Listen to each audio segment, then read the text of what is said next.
What's going on, everybody? This is Chris K, Birding the Red Shirt podcast with Andrew P. Katz, Nate Marchese. Really emphasize the cats. I'm sorry there, Andrew.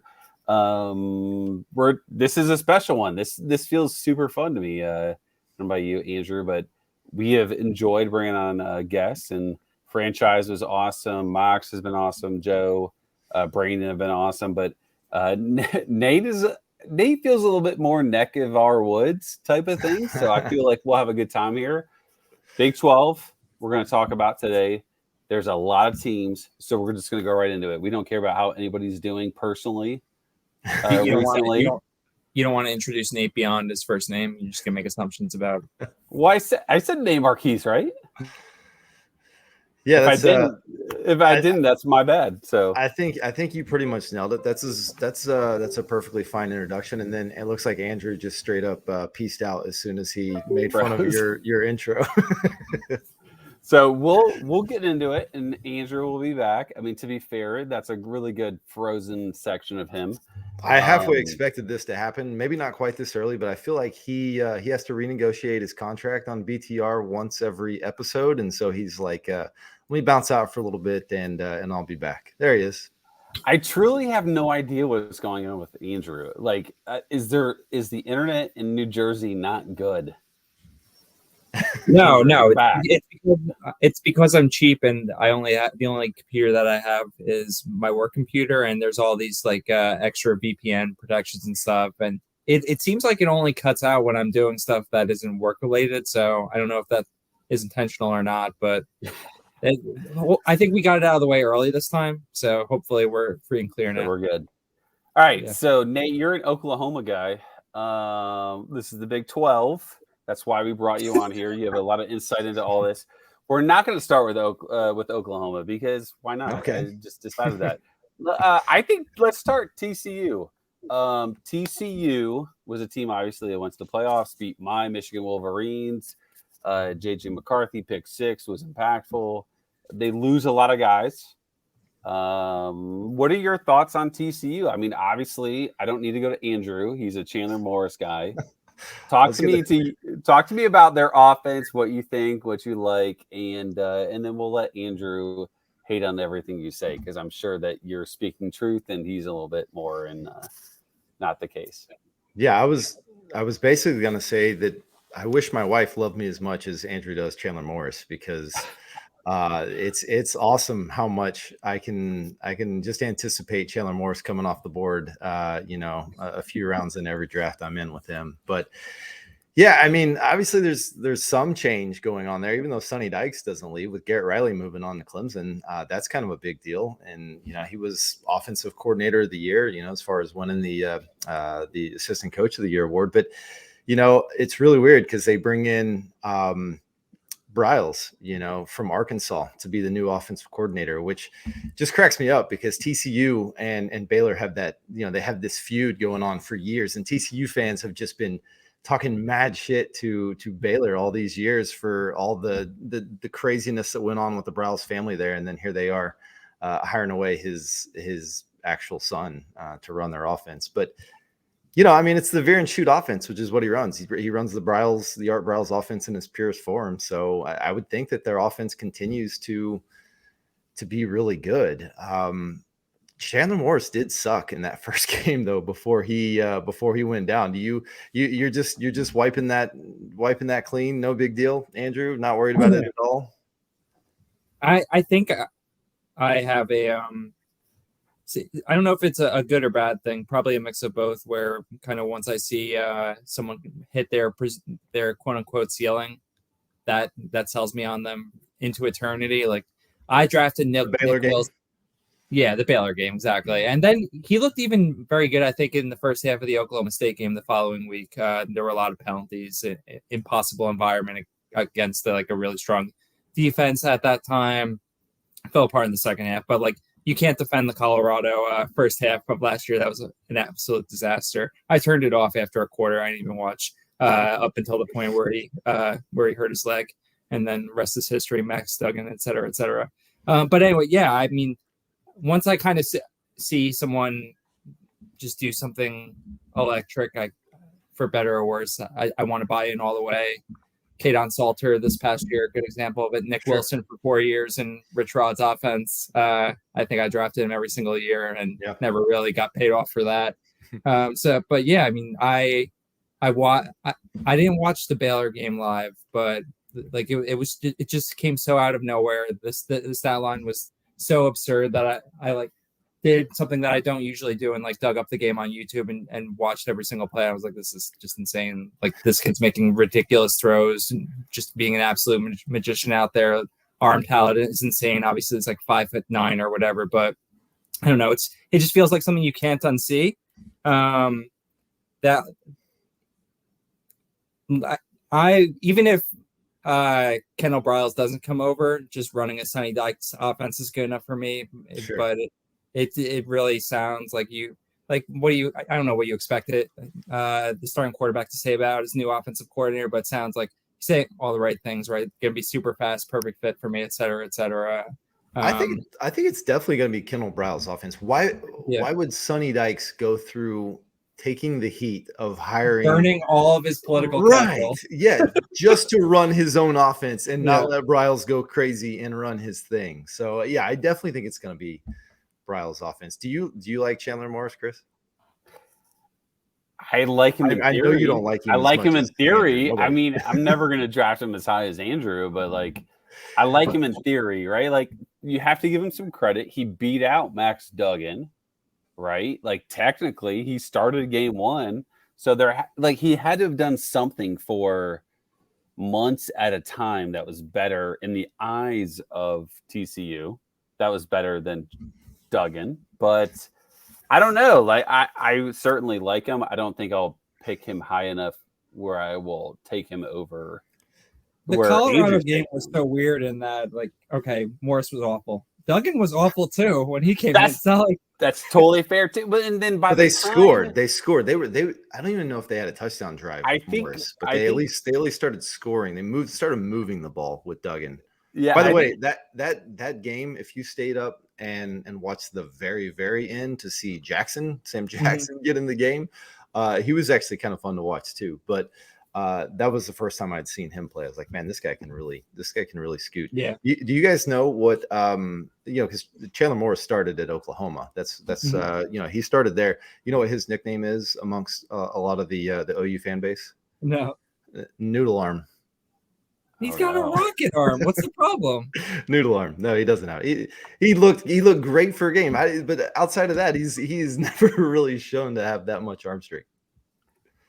What's odd? Well, that doesn't fit well with the offense. I'll tell you that. Like, it feels like last year they made their money on explosive plays, right? Like, I think they led in pretty much everything, 30, 40, 50 plus yard plays. I don't know if because of the size of the conference, I don't think we can go too deeper into it. But I am very curious, both of you guys, is there a receiver at TCU that can replace Quentin Johnston? If there is, let me hear it. If you think it's more of like a receiver by committee, let me hear it too. Nate, I'll go to you first. Do you guys know how many receivers they have on roster at TCU? Like 37? Yeah. I had to look it up because I heard that it was 23, and sure enough, it's actually 23 receivers plus 7 tight ends. So they got like 30 dudes that can catch the ball out of their 85 scholarships. I think it's a committee. I mean, I don't think there's anybody that's going to step up and be like a total alpha there. I mean, there's a lot of talk of what's his name, Savion. Is it Williams, yeah, that being the one to be the guy to step up to wide receiver one there, but we haven't seen that much from him. I think it's a committee. I like. Oh man, I'm gonna bring this up with you two. I like JoJo Earl. I'm not gonna sing right now. I kind of stepped into that one, didn't I? Yeah. We had a bet, for those that don't know, where JoJo Earl and Ja'Cory Brooks. Oh yeah, we need to get paid off. Maybe that's a week zero thing. BTR took Brooks. Me and Jared took JoJo Earl as far as production last year. Clearly, JoJo Earl was not the winner. So I'm supposed to be singing, but I'm not going to do that right now. But I don't know. Maybe he steps up, but yeah, it's kind of a mix of guys. Now that Jared's got a real job, I mean, I'm happy to just take a $333 ticket to DraftKings opening weekend instead of singing them. I'm just saying. It's a fair trade. I will say definitively, like every time I see someone take John Paul Richardson, I'm like, oh, that's the rake. The rake's paid for in that one. He's definitely on the short list of guys that made got some hype because of a spring game performance. That's for sure. Yeah. I'll take Savion late in drafts, but it's definitely only best ball because I feel like 6'5" dude in like the primary position on the outside, like he can hit 20 to 30 points 2 or 3 4 times during the season. Yeah, I'm with you. So it sounds like late scenario, maybe it makes sense to take a TCU receiver, which I think I agree. I think Savion and we have too many J's, JPR here, not JRP, which we'll talk about here in a little bit. Makes sense late, but I don't know if you'll get him late because I think people are a little bit more aggressive on him. Speaking of like maybe a more QB friendly offense, Kansas, Jalen Daniels. I have expressed my personal thoughts about Jalen Daniels in the recent week. Andrew, are you a Jalen Daniels fan, or are you based on where you've seen him be picked, based on what you've heard people talk about, are you like on that same page, or are you a little bit, not as much? I would be down. I would be down. I haven't drafted him yet.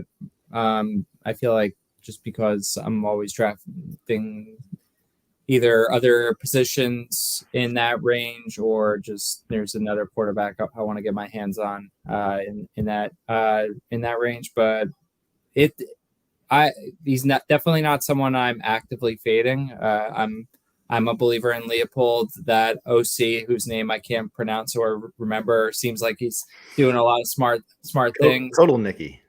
Yeah, what's his background? Is he just like chilled with Leopold? I think he's been with Lance Leipold for a little bit, but outside of time there at Kansas and Buffalo, I don't really know where he's from. Yeah, I mean, I like what I've seen. Chris, I think your analysis trying to pick apart the schedule, figure out kind of what's going on, what transpired this past year, and how we can think about that going forward is smart. But there's so much to try and read into there, and like try and draw conclusions from a going forward perspective. I think it's just tough because there's like, all right, they maybe didn't do great against some of the better teams. There was injury. The team had like no depth, right? I don't know. It's like it feels difficult to draw a definitive conclusion about him and that team or that offense, I should say. But I don't know. They're fun, and like if I drafted him, I would feel good about it.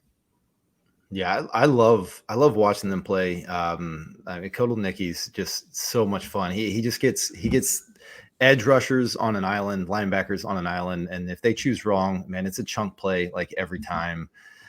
I can see the argument for Jalen Daniels, and I can also see a little bit of the argument against him. I feel like I like him more than most, but there's always a couple people in a draft that just like him way more than I do, and so I'm probably going to end up with very little shares of him, But man, there's a ton of production back for them. I think they got like 10 starters back.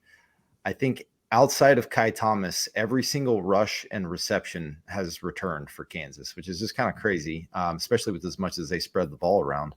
Yeah, I mean, you can't really target any of their passing game options. Yeah, it's pretty much a QB, running back, and that's about it. I mean, the sprinkle in the tight end here and there, but yeah, it's really hard to invest in any of those wide receivers for anything more than just an extremely late round flyer.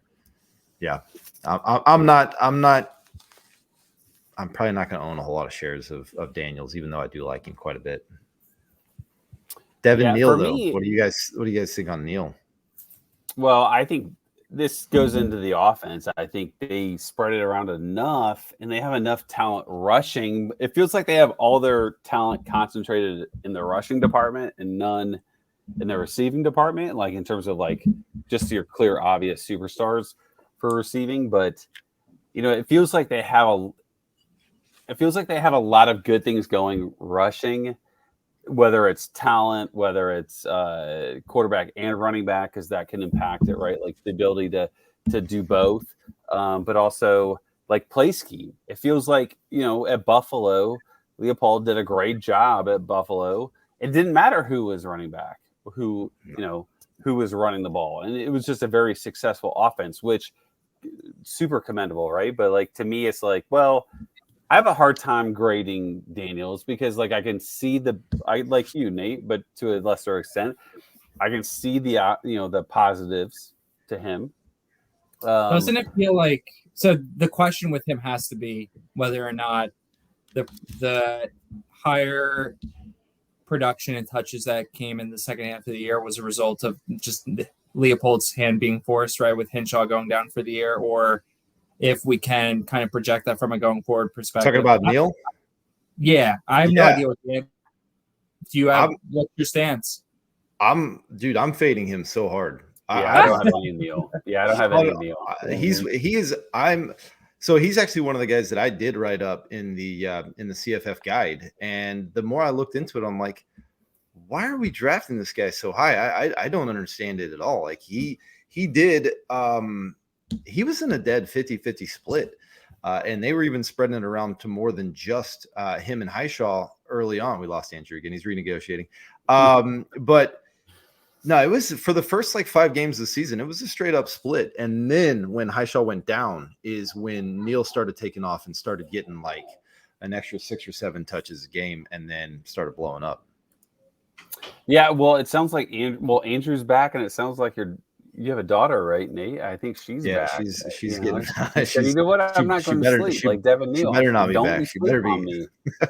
She better not be back. She better be.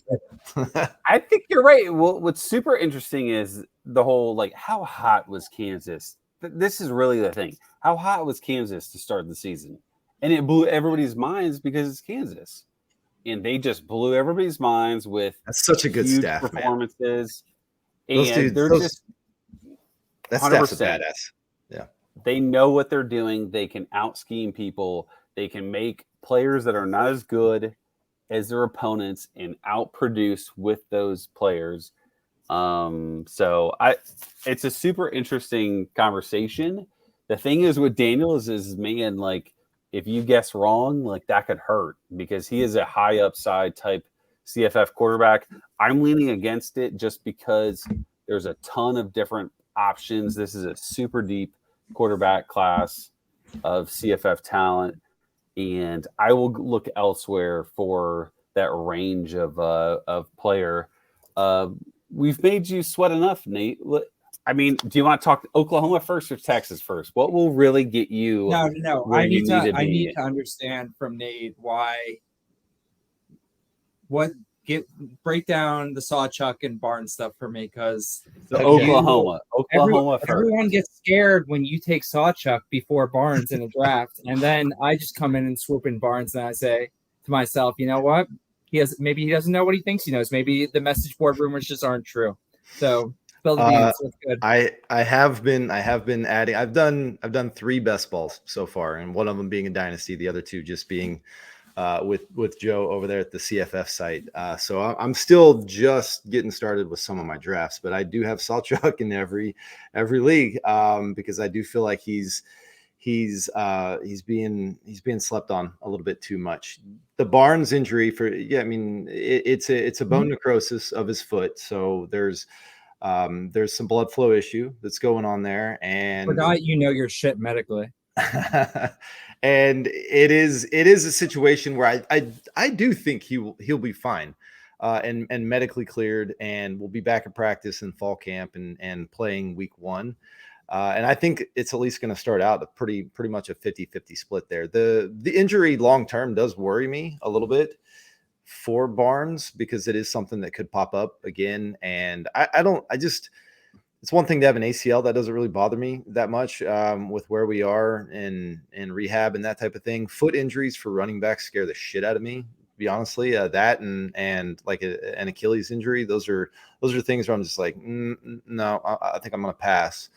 So yeah, that's why I'm and honestly, dude, Sawchuk blew my mind in the bowl game when he was running, getting out there for the first time really and going against what was a pretty damn good Florida State defensive line, and he was just carving them up, and he looked so much more explosive than Barnes. So I could see a world in which his touches just kind of creep up as the season goes on. And I'm not going to lie, how much they fed Gray last year kind of still sticks a little bit in my mind. I'm like, gosh, did we underestimate how much Levy maybe wants to feature a guy? So, but no, I think a handcuff's probably still the best route to go with those two. Do we wait a second though? Are we not liking Marcus Major? Technically he has returned, right? Like where I talk about this with my buddies all the time. We don't know why Marcus Major has not transferred. It blows our mind. I don't know what the staff is selling him on. They're not giving him the football. He's never healthy. He just seems like a dude that he plays like 225. He's fairly athletic. He seems like the type of guy that if he were to go, to the AAC or Sun Belt or something like that, like he could just crush some people. But he's sticking around. So far, he hasn't transferred, but they still got to cut about 6 or 7 scholarships before whatever the deadline is for them to get to 85. So we'll see. But yeah. His game long is like legitimately super interesting. Games of like 5 and 0 carries and then 12 carries.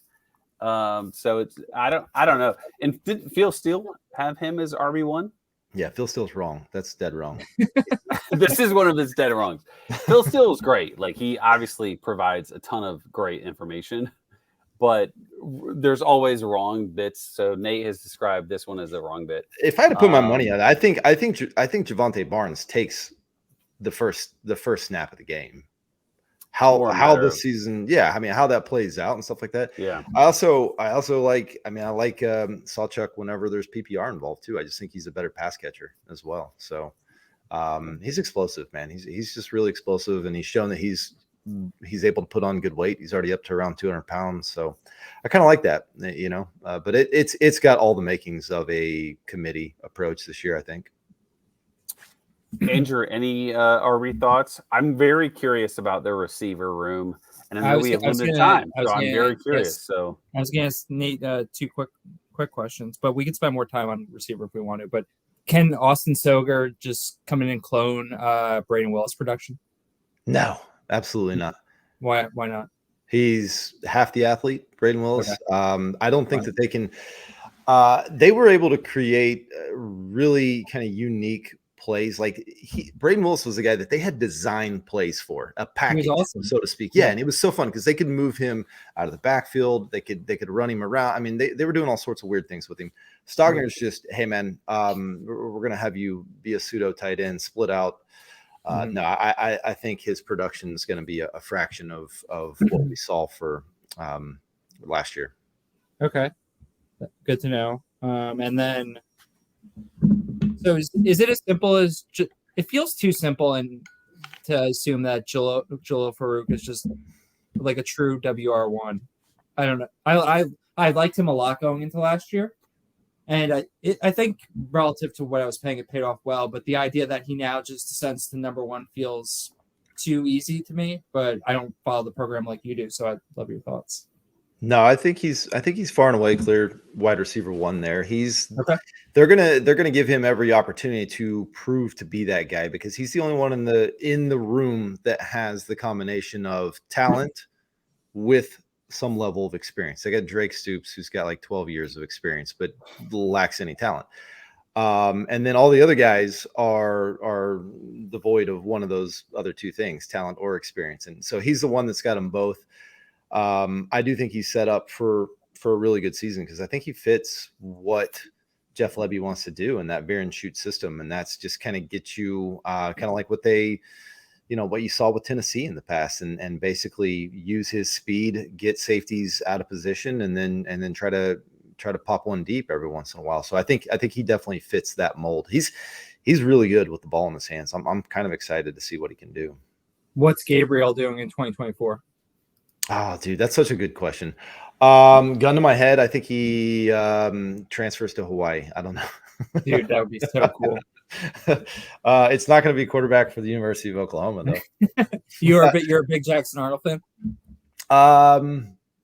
Yes and no. I think maybe some of the hype's getting a little overblown on him, but I do think that he is being groomed in every sense to be the QB1 next year. And it'll be one of those situations where, so, I mean, a lot of the insiders at Oklahoma are like, hey, he's taken over mid-season.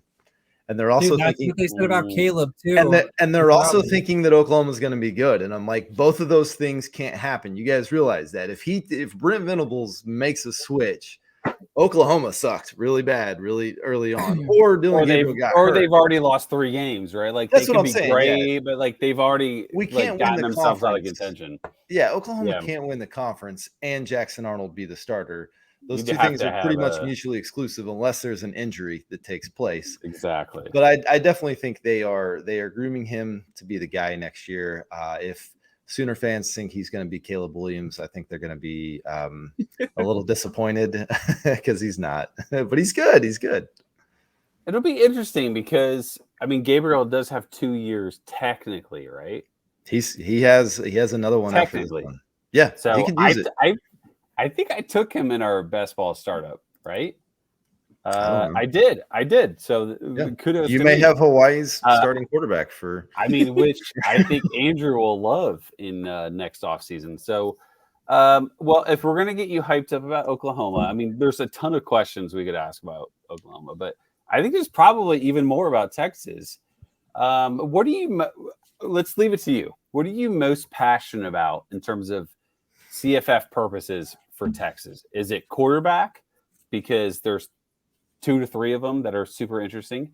Is it the running back room, which is obviously a gold mine, or is it the value of Worthy or Sanders in the receiver room? I'll let you take your pick, Nate. What are you most passionate about?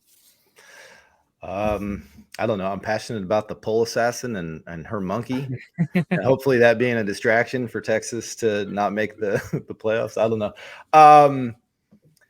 No, seriously, probably the wide receivers. It's a Sarkisian offense, and we saw what he did with Alabama and all those guys, Wadley and Smith and Ruggs and all them. I mean, that was just so fun. The fact that he could support 3 wide receivers and make them all fantasy relevant at the same time. So he's going to have 1,000-yard back. That's what he does. That's what he loves bragging about, and I don't blame him. So I mean, I think you got to be super excited about the freshman running back coming in, and all indications are that he's kind of taken that job maybe. And by the end of the spring, he just looked the part to be kind of that next guy. I'm not very excited about the quarterbacks, to be honest with you. Well, I think there's like a little bit of a split decision there, right? Like I'm personally am not excited about the quarterbacks. People feel very underwhelmed by Arch. I'm very underwhelmed by Quinn personally, at least from a CFF standpoint. Did you guys see Quinn Ewer's logo? Like for his personal apparel, did you guys get a good look at this? I saw the green shirt, but I didn't see. Oh my gosh, it's so bad. It's like for a guy that had the most well-known mullet for a year, and then cuts it, and then has this such a bland, kind of like Jordan knockoff football logo. It was so sad. It's such a poor job of branding on his and Texas's part. But he had a chance to make a lot of money off that mullet logo. The mullet. Sorry, Andrew. What do you? No, you're totally fine. Andrew, what are you thinking? What are your Texas vibes? How can you rile up Nate? You get 2 minutes to rile up Nate. What do you got? There's a lot of Texas guys still on the board in our best ball draft right now, or in our which is a good sign, right? That I guess I don't need to take Jonathan Brooks after Nate spilling the beans about how that run back room is trending. But see, there's Isaiah Nayor is still there. Like he's looked so cool and fun when he's healthy, just walking around like like a huge dinosaur out there striding away from people and doing cool shit with the ball. I don't know if he's healthy or not. Presumably, it's like I put maybe I don't know if I put too much weight into it or not, but the idea of like a player tearing his knee to shreds in like March versus like January relative to the following year feels like such a big deal to me from the outside with no medical knowledge whatsoever looking in. Like Nayor hurt himself in like April of 2022. Like, why would he not be good to go now? I haven't seen anything in terms of reports or not, but I guess like the room is so stacked with them bringing in AD and still having Whittington for the first game or two, or until whenever he goes down, right? And Worthy, and then Jonte Cook takes over after Whittington goes down, right? Who? Jonte Cook. Oh yeah, that dude. Yeah, like I don't know. It seems like it's tough, not necessarily tough to target at this point in time, like specific players, from especially in like single year best ball. I don't think I've taken a Texas wide receiver in any best ball redrafts to date, just because I don't know. Like I feel like it's not that out. It's messy. It's not. What were you gonna say? It's messy.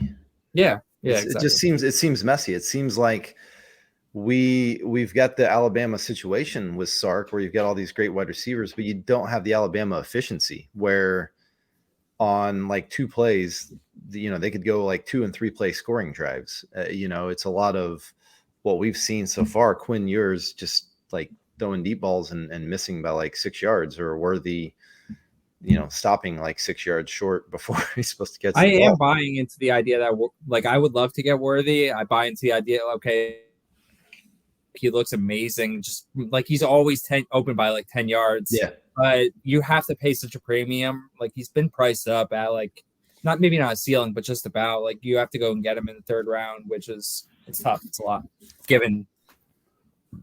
Yeah, it just worries me that he last year was solid, but I mean, like he didn't blow up, and they didn't have any other options. And so he's getting like 15 to 18 targets a game, and he still couldn't crack 1,000 yards. And so it's like, okay, well, what do we do with him now that we've actually got, A.D. Mitchell and Jonte Cook and maybe a healthy Nayor and, all these other guys. So I think that'd be my concern with Worthy.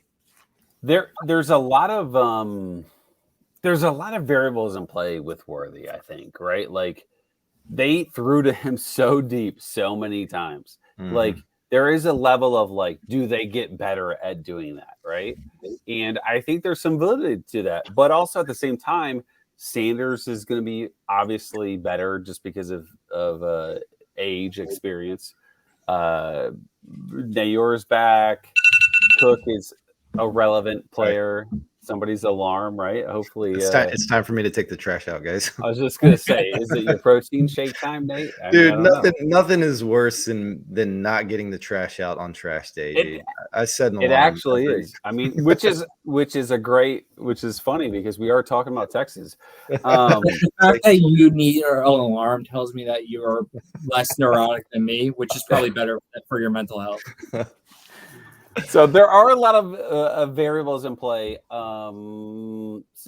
Quinn Ewers, right? Like, does he like Worthy could be amazing, but if Quinn Ewers does not improve, it doesn't matter because he can't improve on the deep ball, then Worthy can't either. So I think it's really interesting. There's a lot of players. I don't have a lot of Worthy period because, like Andrew said, that is a premium to pay for that I'm not willing to do right now. I mean, he's like basically an early 3rd rounder, maybe a 2nd rounder, depending on who you're picking with. But we are about halfway through the show. Let's kind of lightning round it.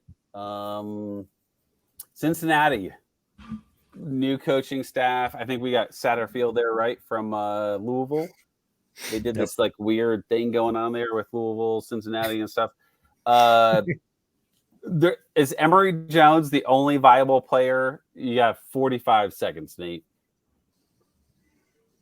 I mean, I guess sometimes I get excited about Emory Jones. I'm like, okay, cool. Scott Satterfield loves to run the ball, Malik, all that stuff. And then I'm like, I don't know. He still kind of sucked with Dan Mullen, and Dan Mullen's like one of my favorite CFF QB coaches ever. So if you can't be good there, I don't know. Probably. I mean, I guess if you want to take a late flyer on Corey Kiner and hoping that it's a rebound season for him, sure. Yeah, I've done that once or twice. Like I love taking late, like where I can talk myself into like a plausible upside RB. I love taking like 3 or 4 of those guys late in bust balls, and I think it is like you can make that argument with Kiner. He gets that job. He's a sat back, gets 200 carries, and it's fun. I think like drafting Emery is like fine. Like I've done it. It feels very safe in a sense, right? Because he has that rushing upside that like could just wipe out any horrible passing attributes that he has. Kind of feels interesting though. I haven't thought much about him. I know in DFS last year, I really did like focus on those types of guys, McClellan and all those guys that like who was the guy, because there was a lot of value there. Shifting gears to UCF, Central Florida. I think we all agree JRP is amazing, right? Like as long as he stays healthy, like that's a guy that's going to produce. It's just more a matter of like, yo, like, are we going to avoid a big hit type of thing? We like receivers there. We've talked about that a bunch. Anything else to talk about Central Florida that we're maybe missing on? RJ Harvey, is he like an elite level player that we're forgetting about, or is he kind of mid tier, or what are we thinking, Nate? I think he's really good. Gus just prefers. I mean, Gus prefers a workhorse at running back. He just prefers them to be a little bit bigger than what RJ Harvey is. I mean, we're talking about a guy that's like 5'9", 190. So he's on the slider side. I think the fun thing about him is that Fantrax has him listed as a senior, but he's technically got 3 years of eligibility left. So, which is just crazy. But yeah, I mean, I love JRP. I've invested some in Harvey because I think that there is a world where Gus does let him eat, and I think he's really efficient. I just don't know if he can handle, 17 to 22 carries a game. I unfortunately only have JRP in managed leagues where I have to set rosters, because I would love so much more to have him in best ball and not have to worry about, left the game in the second quarter. For whatever reason, they couldn't move the ball past midfield against some porous defense. And then the next week he goes off and just nukes some team for 50 points in the first 3 quarters. And like, I don't know. Dude, that Temple game last year was just absurd. When they had like 70 points through the third quarter. It was every other play, man. They were just breaking 50 yards. Yeah. He feels like the epitome of like, I want him in best ball, but I would never touch him in a redraft. Yeah. Because there is that, like, I mean, he's going to get 2 concussions this season, unfortunately. The dude is awesome, but man. He's just so cool. He's so cool, man. Did you guys see that story about him like saying, "Hey, like, don't give me NIL money, like, give it to my offensive lineman and stuff"? Like, he's super hard, like, super easy to root for. Like, a quarterback saying that type of stuff is amazing, and he plays baseball and is very, very good at it. Like, it's very cool to see. He like drove in 3 runs, got a stolen base, and then he left in the 7th inning and was like, "All right, I'm gonna go play the spring game. You guys take it from here." And then they flew him. They did a private jet and flew him back to Orlando for the spring game, which he then torched his, everybody in the spring game. He's like, "All right, what's up? We're good. I'm good." Kansas State. To me, this feels pretty simple. There's 3 options. There's Sanat at tight end, and this is really, to me, maybe a little bit more like a tight end premium option. Trayshawn Ward is obviously very interesting. With DJ Giddens, like, I feel like he's starting to slide in a little bit. Maybe you guys can tell me if you think that like he's viable and worthy enough of like disrupting Trayshawn Ward. And then Will Howard. I feel like Will Howard is a very high floor, safe quarterback option with like limited risk. He's not going to give you that 40-point upside, but man, it feels like 22 points every single game, there's nothing wrong with that. Andrew, I'll kick it to you first. Like, in terms of Kansas State CFF potential, what part of that do you connect with the most? I'm curious so you look at it's look at Howard's like season stats across 3 years. He's got like 6 games 1 year, 7 the next, and 9 the other year. Just because they've had to put him in. And you compare his rushing yards year to year. Last year, he basically didn't run the ball at all. My assumption is because they just had zero depth behind him after Adrian Martinez went down. And I can't re-injuring his ankle. What was that? He kept re-injuring his ankle. He couldn't run. Oh, really? Okay. Yeah. Well, thank you for filling me in there because I was curious about that because like the year before he like was used more in the rushing game. So I guess it's not. I was kind of approaching him through the lens of any rushing I get as a bonus, but at the same time, like, is Colin Klein really not going to fucking run as a quarterback? Like, right. What are we doing here?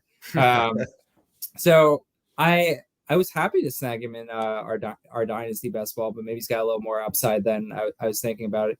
Sanat, I've started to try it and like target. I basically vacillate between him and best ball drafts and Thomas Yasmin. They go around the same range, and I like them both.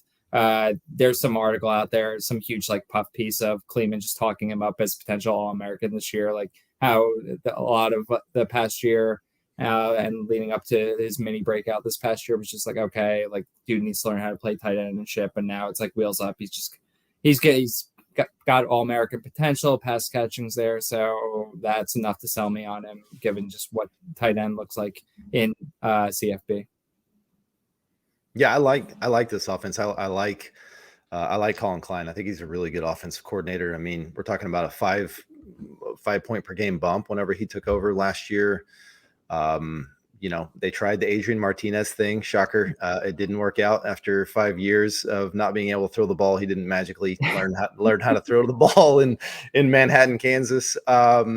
But yeah, I mean, that offense took off whenever Will Howard took over. It opened up a lot of things. And you mentioned Sanat. And if you go back and look at his game log, when he takes off late in the season, pretty much coincides with when Will Howard takes over. So I think it's almost a situation where you can kind of erase a little bit of the first half of what Sanat's game log looks like, and then can kind of project that a little bit better, later in the season. So I think that's a good sign for him. And they bring back 5 offensive linemen, all 5 starters for Kansas State. So I'm kind of team Giddens. I don't know what that says about Ward, but I'm just a little bit more team Giddens. I like, we only got a snippet of kind of what he's capable of because, Vaughn was getting the ball 40 times a game, but I think he's actually pretty good.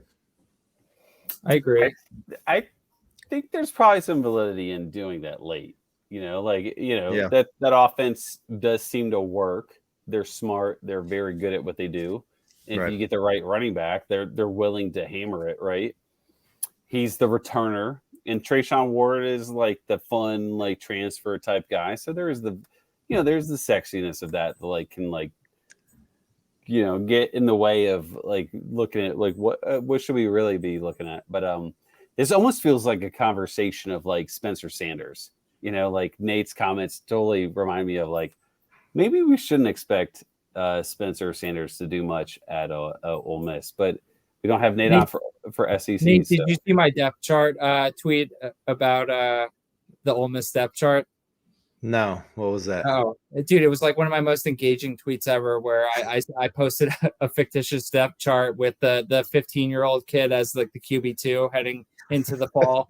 Spencer is number 1, Walker Howard is 3, and Dart is 4. And I'm getting all these comments. Every comment is like someone else claiming to have insider knowledge on what's going on with Spencer Sanders, with no one willing to corroborate that he's going to be QB1. I've heard.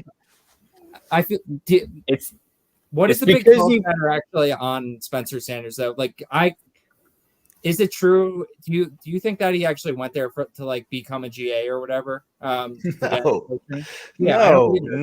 This is a great segue to Oklahoma State, because all indications were that he hit the portal. And he thought he was just going to have all these options. And turns out it didn't happen. And he went back to Mike Gundy. And Mike Gundy's like, no, thanks. I'm happy with Alan Bowman. I'm good. And so he's like, okay, well, I guess I'm going to have to actually be in a real battle here at Ole Miss because that's really my best option, which is just it's a weird deal, man.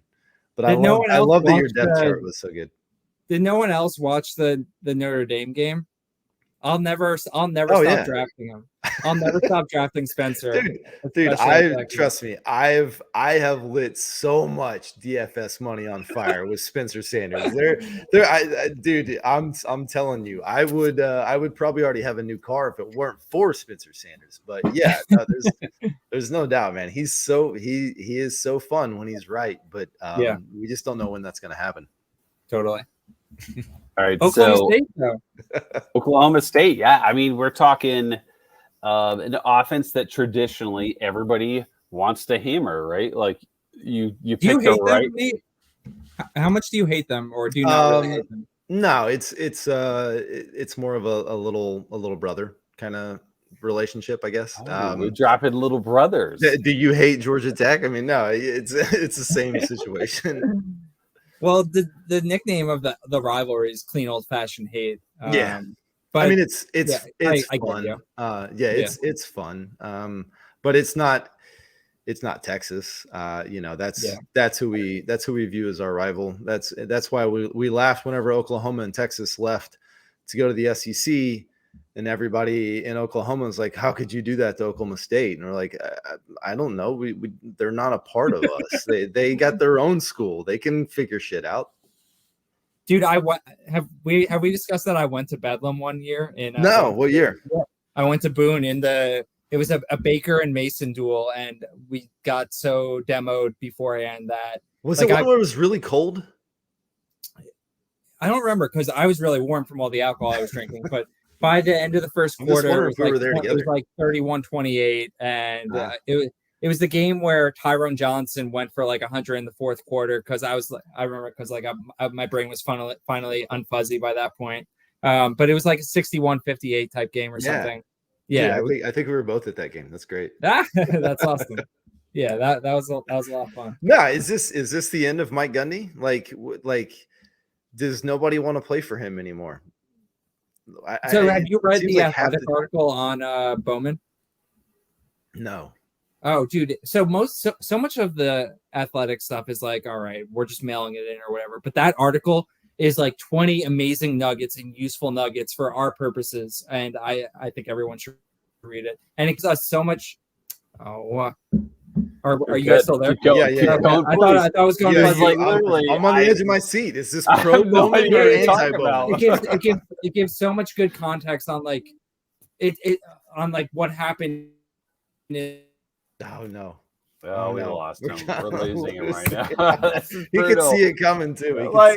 This is like literally what I want to hear about it with Oklahoma State is like these nuggets of the Alan Bowman transfer, and we'll get him, but I'm sure he's gonna pop back up here in a second. What's interesting to me is like he goes to Michigan. It feels like the GA move that Cass was alluding to with Sanders is like, just go there and then you put yourself in a good spot to be a coach. But then he goes to Oklahoma State. Oklahoma State's been such a hotbed of like actual positive, like CFF quarterback, places. So Andrew, please. Zach is going to have to do so much editing on this. No, I think we filled. He did a great job of trying to make it work here. Okay, tell us about the story. Tell us about these nuggets, quick, before you lose. Yeah. So it's like when you tell me he's got like a master's degree from Michigan's business school or something like that. Yeah, so there's all this context on like he went to Michigan thinking that he was just gonna come in and take the job and like it was gonna be his job, and they're like all right, do like a 3-step 5-step drop and like call these plays, and he's like, what, excuse me, like what the F is that? Like and then also like he stayed there for so long because he wanted that degree like really badly. Him and his girlfriend and family were like, dude, you need that degree. And then, when Gundy like hit him up and was like, basically just called back upon what he saw when he was in the Pac-12 and was like, I want this guy to be my quarterback. And yeah, there's a million other things I'm sure I'm forgetting, but like it's one of the better Athletic articles that I've read in terms of just like I wanted this information and it actually gave me everything I wanted. Gundy's such a good coach. He's gonna win. He's gonna win 6 or 7 games with these guys that have no business, competing at a high level. Even Alan Bowman. Yeah. I've started drafting Bowman now in like best balls and stuff. I mean, yeah, he's probably going to go out and be done for the year by like week 3 or whatever. But what was it? A collapsed lung, I think, was what happened to him after he kind of got it going at Texas Tech. Dude, and then so they played that back in the article, and it brought me back to. And then you'll remember because it was against Oklahoma, he recollapses the lung on like Halloween night. And it brought me back to I was going to take down a GPP that night. I had a full game stack. The first half was going amazing. I was like, just let this game play out. And then Bowman fucking collapses his lung again. And that was that. What do you guys think of Ollie Gordon? Yeah. I can't buy in. I don't know. Like, it just feels like there's isn't it weird? Guys. I don't know if he's done enough to like really push himself ahead of anybody else. Like, is he just like the new kind of shiny toy, and that's why people like him? I don't know. I've drafted him randomly just in principle because it is Gundy, but I haven't loved any of it. Part of me wants to like totally buy in because it is a Mike Gundy running back, and for years, like that's been. I mean, that's just a step below like a Wisconsin running back or a Utah running back. You know, I mean, you want to invest in him, but it's like it becomes clear to me that Mike Gundy does not like this guy. Like he literally is like Gundy says nothing to the press except for, boy, Ollie Gordon sure doesn't practice very hard. But I'm like, Jesus, man, you haven't said anything about anybody all season long. That's the one thing you keep saying. But and it also weirds me out. He's got really skinny legs. I don't know. I can't. I'm a thigh guy. I mean, I can't get on board with a 6'2" running back that's got legs like me. It weirds me out. C2C guys have these weird body things going on. I'm stealing. You got to be 200. You got to have nice thighs. I'm stealing this from someone. Maybe it's a reporter. Maybe it's one of our peers. But I feel someone made the comp of like, oh, is Elijah Collins the next Jalen Warren? Like transferring in look good when he got on campus and stuff like that. Sounds ridiculous. Like. But I mean, how many years ago was it where we thought Elijah Collins was the next dude at Michigan State? Yeah, he was Stranger Things. Yeah. I wouldn't totally rule it out. Like once we get into conference only best balls that Jared runs, maybe I'll fire. That's what's scaring me away from Ollie Gordon. I'm like, he hates Ollie Gordon, but he likes Elijah Collins. Yeah, I don't think we ever really loved Jalen Warren. Like, I don't know if he was ever drafted for that, but let's move on. Let's do a quick one here. BYU. I think we can all agree quarterback feels very uninteresting. That's Keaton Slovis, right? Besides so much hype.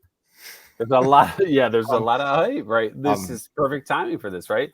There's two positions that make sense. RB1, receiver 1, obviously. There's not many.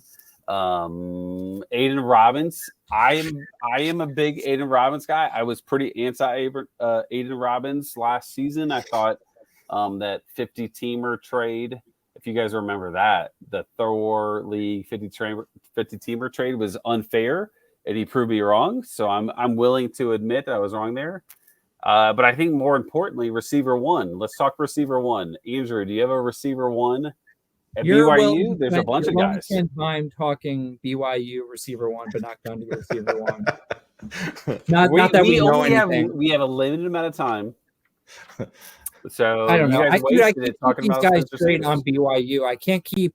Was it Keanu Hill and Keanu Hill from Cody Epps? Yeah, I'm with you. I don't know. I get them confused too. Yeah, they both. It's like Ball State and Miami of Ohio. I don't know. I mean. They're the same, right? Like they're just merge into one, please. Make it easier for all of us.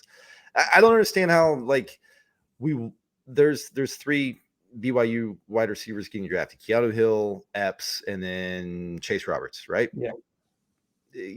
Keaton Slovis can't support 1 wide receiver, let alone 3. Like I get taking a shot, but I'm pretty out on BYU. That I'll be quick about them. I'm out on Slovis, which means I'm probably out on the wide receivers, and I don't think Aiden Robbins is really that good of a running back, so I'm pretty much out on him too.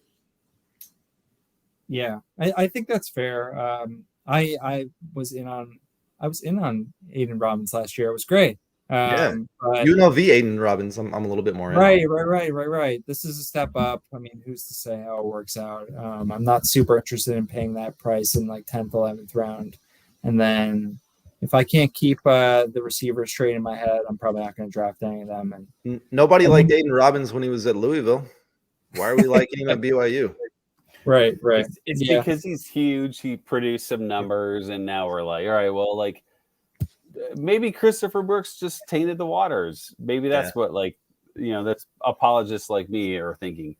Hey, speaking of running backs, Nate, I think Jarrell Brook is the running back one for Iowa State, but it feels like nobody's drafting him, or at least as high as he should. I'm leading you into this. I'm leading you into just a greatness of territory. Why is nobody drafting Jarrell Brook? Did Andrew tell you about our DMs today? About what? We have no show sheets ever, and he deleted he was my like, one comment, and I was like, amateurs say, hey, what is the deal with the scandal? And I said, you lead them into it. You say, hey, what's up with Jarrell Brock and why, right? And that was like my pro move, but I'm not pro by any means, but we were just having a good time.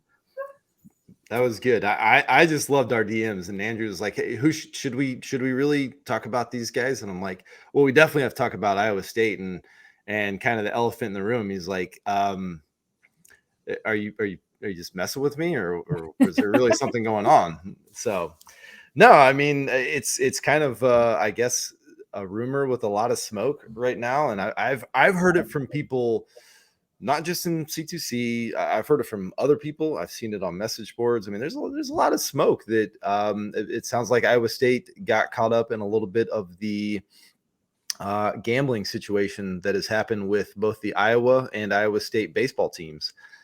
Some of it being like I think DraftKings related, and I don't know, man. I mean, there's rumors that Hunter Deckers is heavily involved, potentially Jarrell Brock, potentially Jalen Noel, and obviously we're just throwing names out there, but I love rumors, so it's really fun to just kind of talk about it. But Deckers is the one that I hear the most, that maybe the NCAA is going to make a little bit of an example out of him, and he could miss a lot of the season, which would be crazy because, I mean, Iowa State doesn't really have a whole lot, and we're talking about their three biggest kind of skill players. Yeah, they're What's their win total? Is it still up? Can we still get it? Can we still get it? Yeah. So I was going to bring it up. It looks to me like it's priced as if there's no expectation of that, which doesn't mean anything. I feel like I've bet enough on college football things at this point where just because there's a rumor, like the idea of Vegas knows in college football is total bullshit, right. More or less. It doesn't mean that they don't. Like, it doesn't mean I'm not gonna be able to say it right. Like they might know, but you shouldn't assume that they definitely know when it comes to a rumor. But the win total I'm seeing at 5.5 juiced over across the board, which to me doesn't feel like there is any expectation that the core of the offense is about to get gutted by suspension. Right. Now, it is interesting to me that so I've been eyeing Iowa stuff, just in trying to bet it, and it keeps fucking moving against me because no one thinks like me because I'm a fucking idiot. You're taking the over on the win total, right? On Iowa, I'm in on everything Iowa. And then I bet them to win their division yesterday, and then DraftKings pops up with like a better line today. I'm like, fuck, why can't I just wait and let everyone make better lines for me? But anyway, Iowa State game line's been up on FanDuel for a while. Initially it opened with, and it's at Iowa State this year, it opened initially with like Iowa State as a slight favorite, or no, Iowa is a slight favorite, then moved to Iowa State -1.5. And then I looked today and it's like Iowa's back to 2.5 point favorite. I'm like, a 4 fucking point move? Maybe there's something there, but still, like, why would that win total not shift a little more if there wasn't something going on? So I don't know. Now you've got me wanting to fire on the under on 5.5, but like, Iowa State got the toughest draw of all of the Big 12 with this whole realignment. Yeah, they avoid West Virginia, they avoid let's see, Houston. Like, I mean, those are two of what we expect to be two of the bottom feeder teams. What are you trying Texas Tech, and Central Florida. I mean, they get Texas, they get Oklahoma, they get Kansas State, TCU, all those teams. They didn't avoid any of. And correct me if I'm wrong, but they start with an Iowa FCS school, which is never easy for them. Yeah, Northern Iowa always. Yeah. Anyway, well, I mean, we'll see what happens, but man, it would be crazy. It would be crazy if they're just, devoid of all those what are expected to be their best players. I think I'll fuck with that. I'll take the under on 5.5 and just and could be worse. And see what happens. Baylor to me is not super interesting. This feels like a breeze by, but like Nate, I think you have actual feelings and thoughts about Baylor. If the conversation with you and Andrew was shared correctly, what are your thoughts on Baylor? I screenshot our DMs and just sent them to Chris. You were basically in a triple DM, but you didn't have no idea. Yeah, no, it's all good. I don't know. I really don't have. I think the situation with Sawyer Robertson going there is really weird. It's like I actually think he's not a terrible quarterback, and he transfers over there and buys that Dave Aranda is going to give him a real shot, which Dave Aranda is like the most conservative guy ever. There was zero chance he was going to win that job. And all reports were, man, Sawyer Robinson's the best quarterback in the spring. Sawyer Robertson looks awesome. What's Dave Aranda do? He comes out and names Blake Shapen the starter. So no big surprise there. But yeah, I mean, I think everybody's interested to see what happens with the running back room. I'm a fan. Aren't you a Richard Reese fan? I'm a Richard Reese fan. I am. I love Richard Reese. Richard Reese to me, I equate to Israel Bonaconda, his second year there at Pitt, when it was abundantly clear that he was by far the best player in that running back room. And yet the Nard Dog refused to let him off the leash. And I'm just like, dude, let him go. And he never did. And then finally, guess what? We have an offensive coordinator change. We're going to let him go. And Bonaconda is incredible. I think Reese is the same way, that if they were to give him 20 plus carries a game, I think he could go crazy. But when you bring in the least efficient running back in the country in Dom Richardson, it appears that he's also going to get some run, and they like some of the other guys there. So I don't know. It could get messy, but I'm a Reese fan, man. Do you see a world where Monterey Baldwin could pop for like 1,200 yards, like just getting 50 balls and breaking a ton of them? Yeah. That world is if they have to bench Blake Shapen and Sawyer Robertson's the one throwing him the ball. No, I'm with you. I see the explosiveness. I think he might be one of the 3 fastest players in all of college football. I mean, he's crazy fast. But I don't know. I don't know that they're going to let him loose. I just don't know that it's a staff that's like, yeah, let's air it out. Let's see what happens. I think it's as much that as it is a health thing, because like he's a fucking twig, right? So like it seems like they went into last year very much wanting to find ways to get him the ball to maximize his abilities, and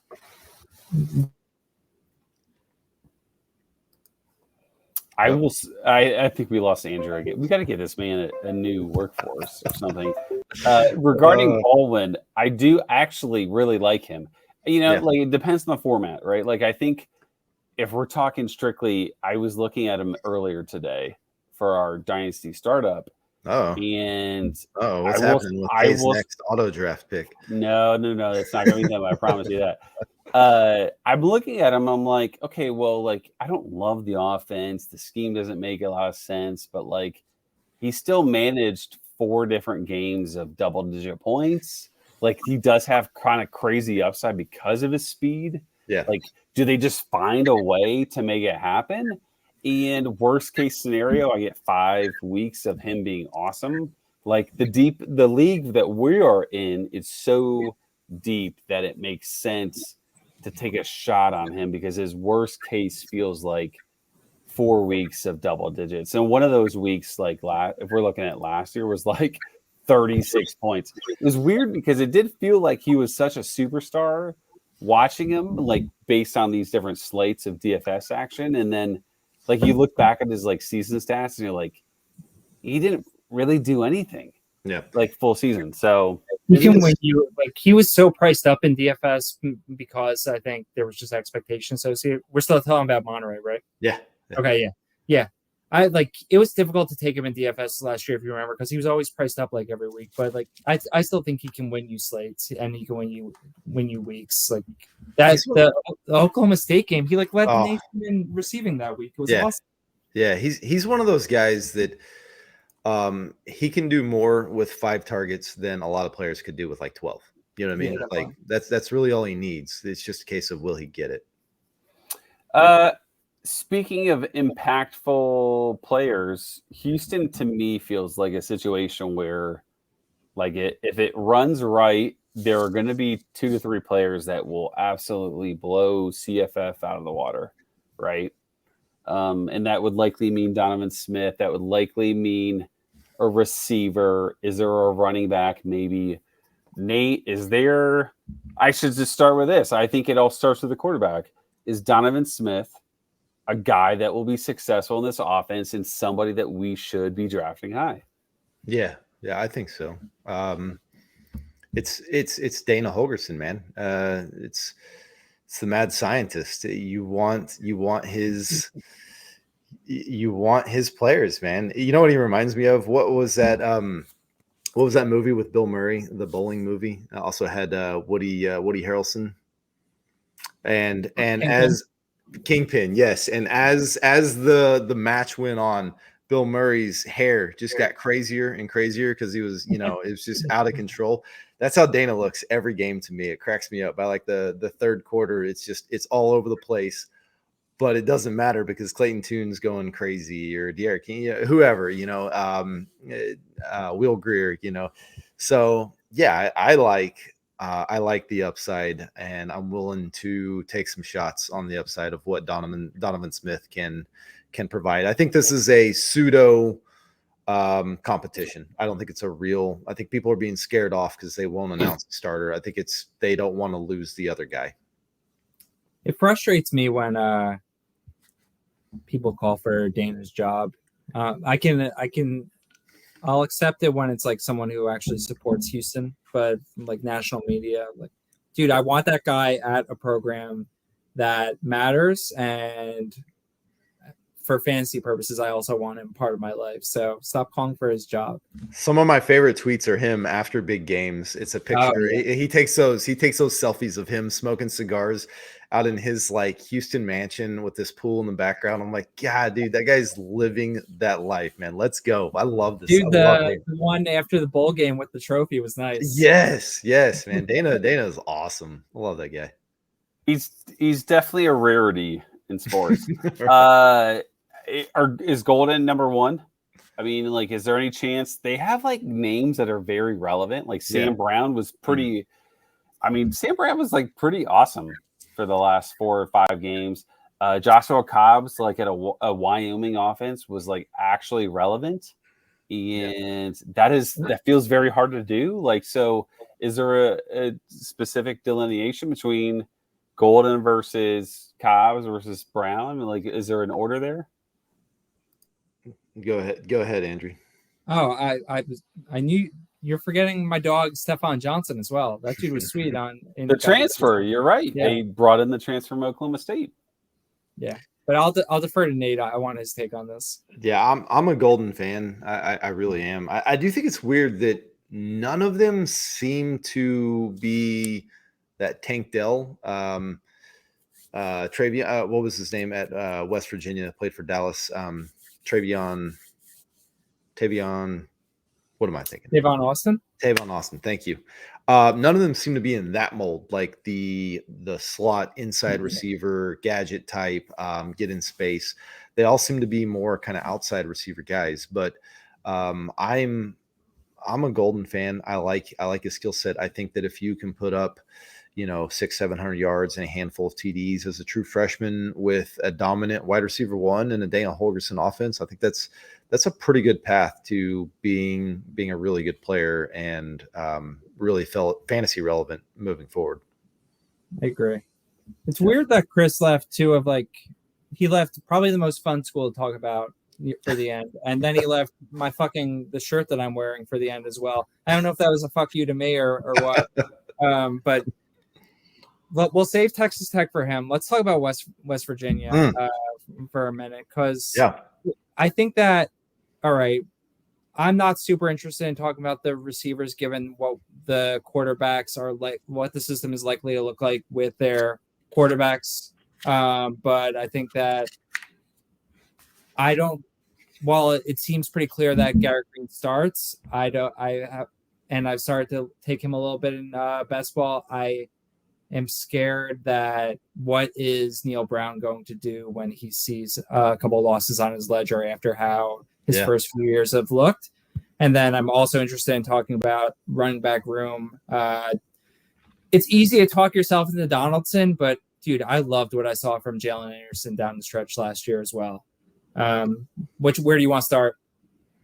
Let's start with quarterback, because by the way, how smooth was that when Chris was out? How good that was really good. That was really good. I'm trying to judge between the times that you've cut out and how Chris has kind of picked up the slack, and then that's true. I didn't have eyes on that. I do think that there's a scenario, there's a reality where they got Penn State to start the season.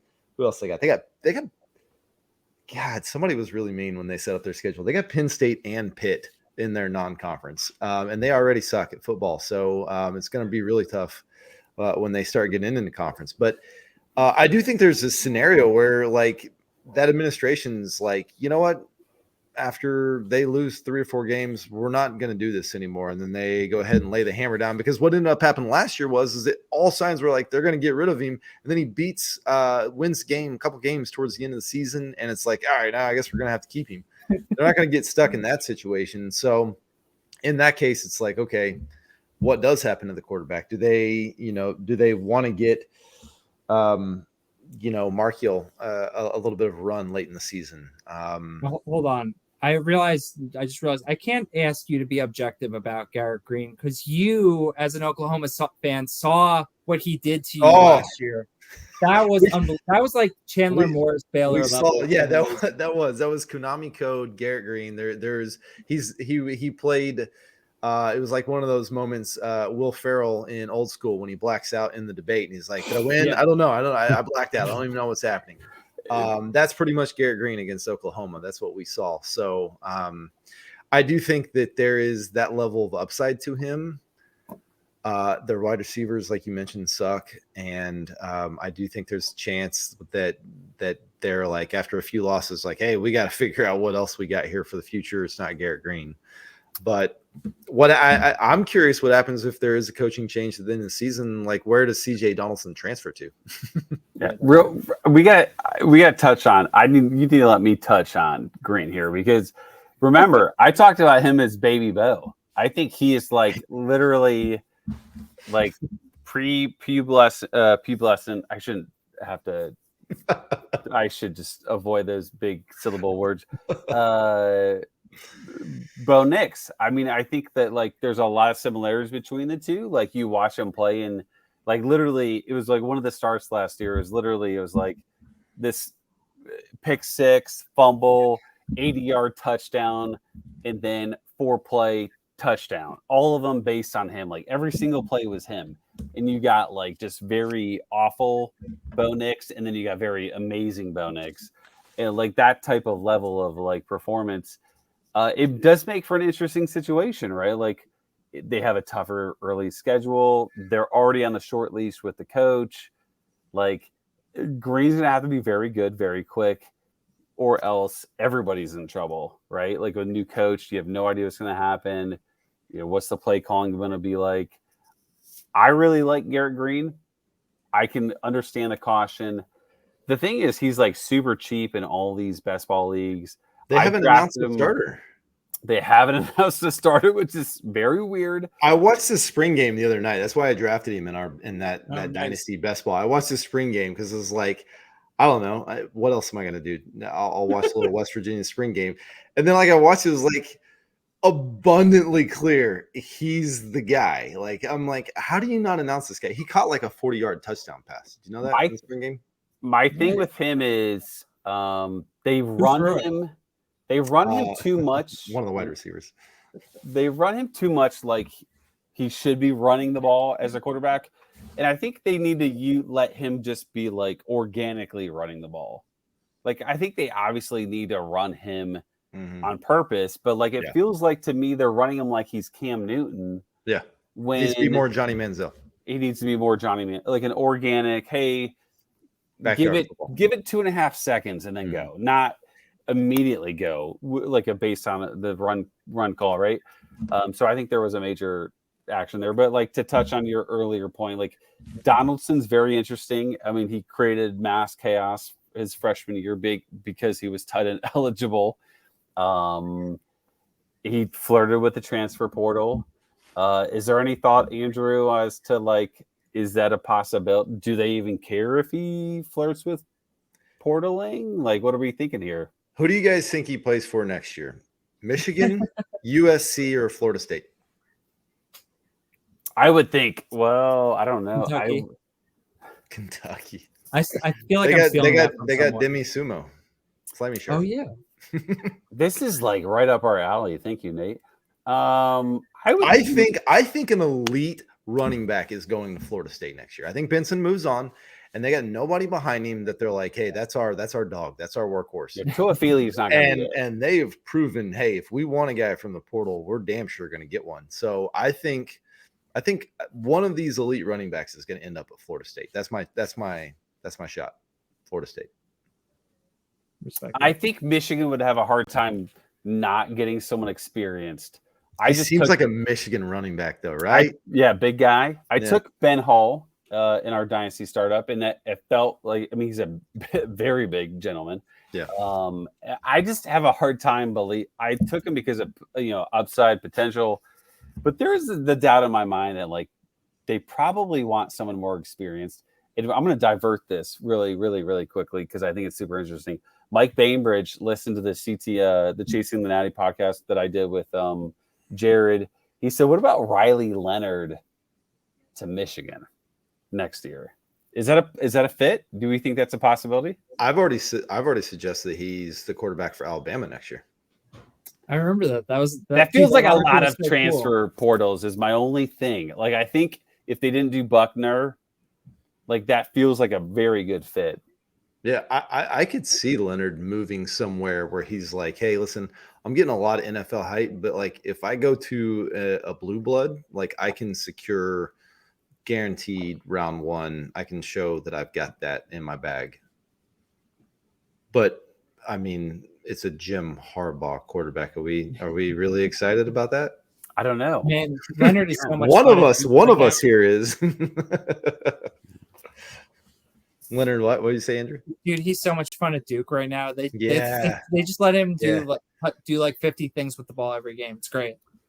You only wonder like how much it truly goes down to like how much does he actually care about like the money aspect to it? Does he value like how much does he think it's an NFL play, degree play? There's a lot of like things that like if you're a Duke guy, you're a little bit different than like a San Jose State guy. Right, like in terms of what you probably care about. There's a lot of things that go in your head for these different college kids. That's a lot of shade at San Jose State right there. Well, we've given a lot of positive feedback to San Jose State recently. Mox, like a kind of a compadre of our podcast, has given lots of love to them, so we have to kind of give them some shade somehow. So we're going to end it with Texas Tech. Feels like this is super degenerate. I mean, if we're going to end it on somebody, this feels like a good one.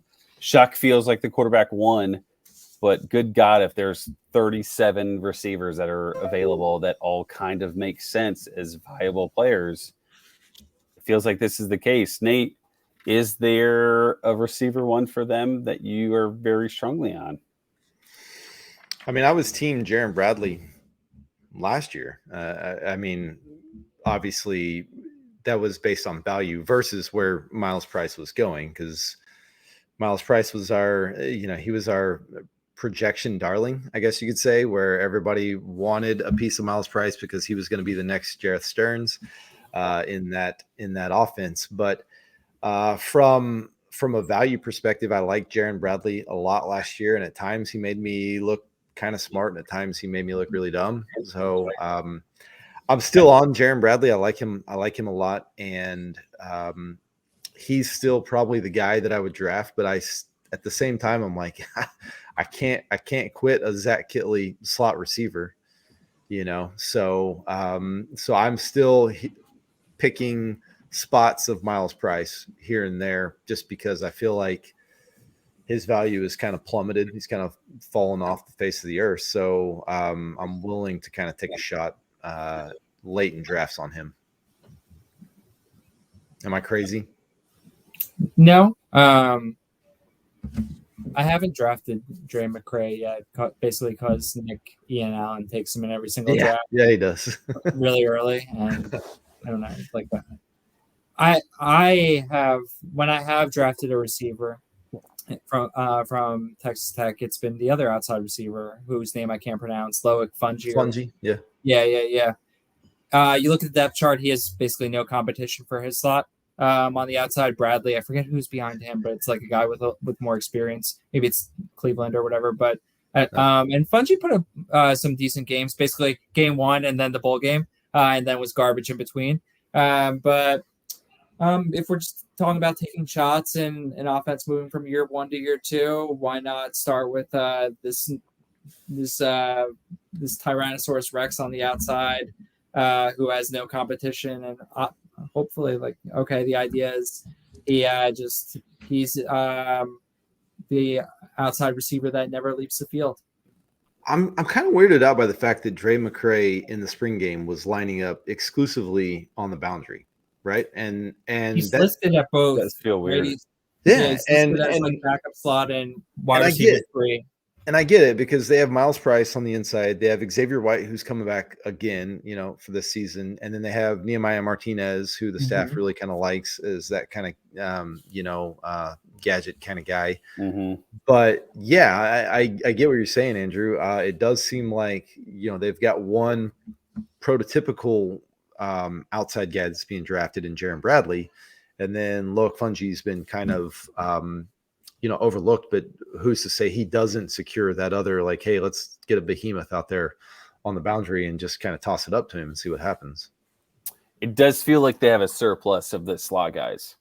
Yeah. Because, like you said, right? Price, White, Martinez, McCray. Like, McCray was like, I think there's definitely doubt in like G5 or a group of 5 and FCS receivers producing, or just generally speaking, skill players like that producing in P5, and that's what we're seeing in Dre McCray. But he did have that very good game against Alabama. He had, I think he had like 10 catches or something like that. Yeah, like 10 for 95 or something. So it's like, okay, well, like, what am I thinking here? So there does feel like a lot of slot players here, and they will use them. There are a couple tight ends that are fairly usable, like worthy of like snaps for sure at Texas Tech.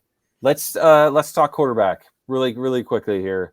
Are we so confident in Shuck that we are handcuffing him with Morton in just a single year best ball draft, or are we just straight up just taking Shuck? Or are we handcuffing? Which one are we doing here?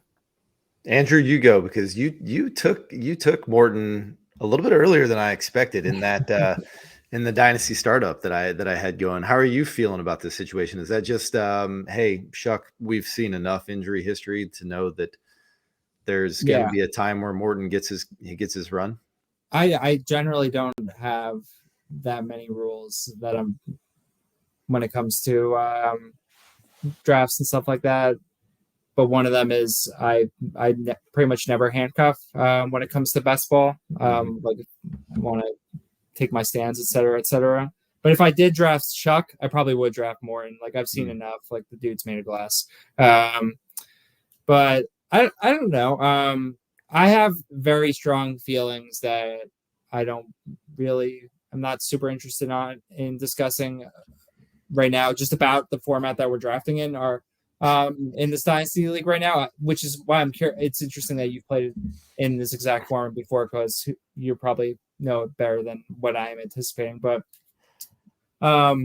I really like. I love the idea of Morton potentially having a couple of years in the system as it's and not it and the system not just being like year one at Texas Tech with Kelly. Like it should have fermented nicely. We've already seen what he can do when he's gotten gotten run as starting quarterback for better and for worse. Like the Oklahoma State game was insane, and then we've seen some bad flashes as well. But like I'm happy to pay for that in a dynasty format. Like I'd much rather draft Morton and hope for 2 to 3 years of starting than chase most freshman quarterbacks. I honestly don't know what to do about this quarterback room. It's like I feel like I'm in a glass case of emotions. Like I was so in on Chuck and Morton, and at times even Smith. Like I'm in another dynasty league. I owned Smith and Morton last year, and then at the end of the year, when Morton transfers out to Houston, or Smith transfers out to Houston, Morton sticks around. I'm like, yeah, this is it. This is, this was the perfect scenario. And then Shuck returns, and I'm like, oh my God. And then you learn Shuck maybe has another year after this one because of all of his injuries. It's like, will it ever end? Will this guy ever leave? Like, but I don't know. I mean, maybe it's kind of like the Dylan Gabriel, Jackson Arnold scenario where it's like, hey, this is your year. We're going to need you to move on afterwards. We know it's one of those, you don't have to go home, but you have to get up out of here. Type of MTV Crib style. Yeah. I do think that when Shuck was healthy, he actually, as much as it pains me to say, he was actually pretty damn good. And I think they just trust that more than they trust Morton and what they kind of saw from him and some of the erratic play that he had, even though his ceiling may be even higher than Shuck. They run Shuck so much. Like they're just asking for this dude to break down. Yeah. They kind of run all of them. It feels like they run all of them more than they should. But like, to me, the sticking point in my head is that bowl game against Ole Miss and why I really like it. He ran 25 times. Shuck did? He ran 25 times in that game. Jesus Christ. 111 and 2 touchdowns. He blew up against Oklahoma too. He had a really big game against Oklahoma. I love Joey McGuire, man. I think I think this is a great staff. I love a defensive-minded coach that's just like, you know what? Screw it. We don't care. We're going to go for it on fourth down every time. We're going to put our defense out to dry, and I'm going to hire an offensive coordinator like Zach Kittley that's going to, run 90 plays a game. I love that mentality. That's so good. The usage is very, very high, and that's why he's being drafted where he's because like ultimately he's getting 50 to 60 touches in some fashion, right? Like there are games, the Oklahoma game, 50 attempts passing, 400 passing yards essentially, but 9 carries. But then against Ole Miss, he had 39 attempts passing, but he had 25 attempts rushing. So like that's insane. In like, what if you had to guess what his height and weight was per ESPN? Tyler Shuck, what do you think, Nate? Height and weight is? Well, I know that NFL is somewhat interested in him, so I'll say 6'2", 212. Taller. He's got taller, right? 6'6", 215. No. He's 6'5", 230. What? Oh my gosh. I would have never guessed. Never guessed. Wow. So there is a level of like, he seems, maybe he fits their mold, right? Like think about like Austin Reed. Like he was super effective for Western Kentucky, which is where Kelly came from, right? And he was a big guy.